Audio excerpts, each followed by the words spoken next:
বন্ধুরা, অবশেষে পাপের ঘরা পূর্ণ হল।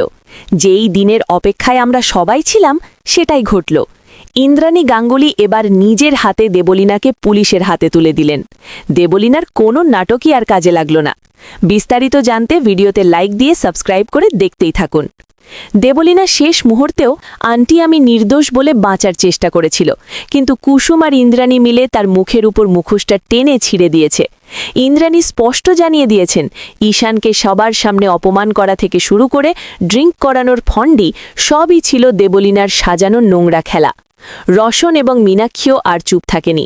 জানা গেল অনুশ্রীর ওপর হামলার মূলে ছিল এই দেবলীনা আর তার মা। ইন্সপেক্টর আসতেই ইন্দ্রাণী নিজের ভুল স্বীকার করে নিলেন। তিনি অনুতপ্ত যে নিজের গর্ভের সন্তান ঈশানকে বিশ্বাস না করে এই কালনাগিনীকে বিশ্বাস করেছিলেন।